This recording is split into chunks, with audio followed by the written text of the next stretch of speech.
Baik, pemirsa, setelah kami juga akan bawa Anda untuk bisa menyaksikan berita mengenai pembunuhan keji yang terjadi di Kukar atau Kutai Kartanegara. Ini di mana seorang pria membunuh istri dan anaknya.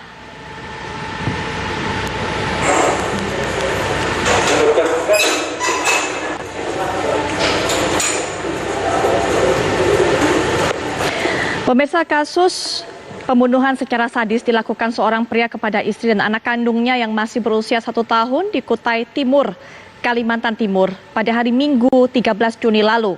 Dan tim penyidik Satreskrim bersama tim dokter Poliklinik Polres Kutai Timur melakukan pemeriksaan terhadap tersangka Abdul Hair berusia 30 tahun yang tega menghabisi nyawa istri dan anak kandungnya serta melukai beberapa warga di dalam Masjid Al-Ihya pada hari Minggu.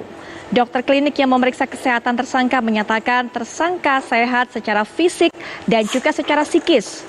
Walau pemeriksaan penyelidikan belum usai, tersangka terancam pasal 338 dan atau 340 subsidiar pasal 351 ayat 3 KUHP dengan ancaman hukuman penjara seumur hidup atau hukuman mati. Usai menjalani pemeriksaan, tersangka pun meminta maaf atas perbuatannya. 150/100 pikirannya pikiran ada keluarnya tak pusing siap untuk itu. Oh iya, tapi nyesel Pak ya? Insya Allah sangat menyesal. Dan saya minta maaf sama keluarga. Gimana aja anak saya kan buat saya kan. Iya.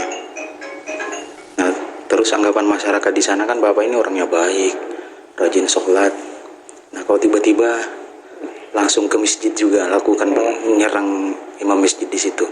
Kalau boleh tahu alasannya kok bisa langsung ke masjid itu apa? Saya juga belum ingat juga ya? Itu, ya. Oh, belum ingat juga ya.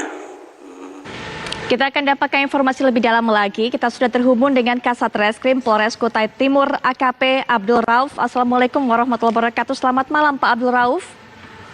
Selamat malam Mbak Putri. Baik Pak Abdul Rauf, mungkin bisa diberikan informasi kepada kami. Sebenarnya motif dari pelaku ini apa? Membunuh anak, istrinya, kemudian juga menyerang beberapa warga yang ada di masjid. Baik Mbak Putri, jadi kami jelaskan bahwa ada dua motif terjadinya perbuatan yang dilakukan oleh tersangka ini. Yang pertama, pada saat terjadinya penganiayaan yang menyebabkan meninggal istri dan anak daripada tersangka, itu disebabkan secara tidak sengaja, dikarenakan saat tersangka ini memiliki beban yakni beban utang piutang di beberapa rekannya, sehingga hal tersebut membuat gusar tersangka. Kemudian pada sore hari itu, tersangka hendak untuk menghilangkan stres, ingin ke kebun. Nah, pada saat mengambil senjata tajam jenis parang rintis ini yang akan digunakan ke kebun, sang istri kemudian melarang si tersangka ini. Kemudian terjadilah cekcok di sana. Kemudian secara kalap tersangka kemudian membabi buta tanpa sengaja mengenai istri, kemudian anaknya. Kemudian untuk motif kedua, setelah melakukan perbuatan tersebut, tersangka ini kemudian kabur ke depan rumah, bahkan sempat menghadang warga. Kemudian warga tersebut menghindar. Kemudian yang bersangkutan ini mendengar suara Ustadz Abu Bakar di masjid.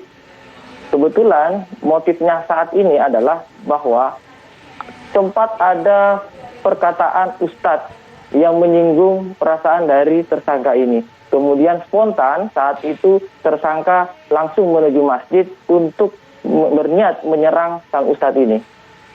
Baik, Pak Abdul Rauf, tadi kami juga dapatkan informasi telah diperiksa tersangka ini secara psikis maupun juga secara fisik. Apakah memang dinyatakan betul-betul sehat secara psikisnya? Tidak ada tekanan-tekanan atau beban berarti? Karena kalau kita lihat begitu impulsifnya apa yang dilakukan oleh tersangka ini. Baik Mbak Putri, saya jelaskan bahwa pemeriksaan hari ini sebenarnya difokuskan kepada untuk pemeriksaan fisik luar, kemudian tensi, dan dinyatakan oleh tim kesehatan dari Polres Kutai Timur yang bersangkutan masih sehat jasmani. Kemudian untuk diajak berkomunikasi saat ini masih cakap, namun hanya terdapat keluhan pada bekas sayatan di leher tersangka kemudian di atas alat vital yang bersangkutan. Sayatan itu atau luka-luka itu didapatkan pada saat apa, Pak? Setelah yang bersangkutan menganiaya istri dan anaknya, yang bersangkutan secara tidak sadar menyayat leher dan di atas alat vital yang bersangkutan. Apakah berniat untuk bunuh diri, Pak, pada saat itu? Yang bersangkutan tidak menganggap bahwa itu sebagai bunuh diri, hanya bahwa saat itu tidak tahu harus berbuat apa dan berupaya untuk menyayat lehernya. Tapi hubungan suami istri ini, tersangka dengan istrinya selama ini seperti apa, Pak? Yang bersangkutan mengakui sangat mencintai anak dan istrinya dan mengakui juga bahwa istrinya sangat sayang kepada tersangka ini, namun hanya karena konflik saat ingin ke kebun tadi itu yang menyebabkan kalap mata sehingga bersangkutan tidak mampu mengontrol emosinya, Mbak. Hanya satu putranya, Pak, yang menjadi korban ini atau ada putra lainnya? Sebenarnya yang bersangkutan memiliki 2 putra. Putra yang pertama ini kebetulan saat itu berada di tempat neneknya.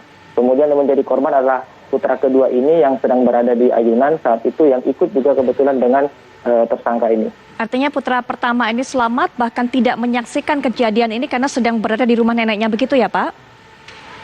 Betul, Mbak. Sama sekali yang bersangkutan, yang putra pertama ini tidak mengetahui kejadian ini saat itu. Baik, Pak Abdul Rauf, terima kasih untuk informasi yang sudah disampaikan tentunya. Selamat malam, Pak. Selamat bertugas kembali. Baik, pemirsa, berikutnya kami akan jeda sejenak, tapi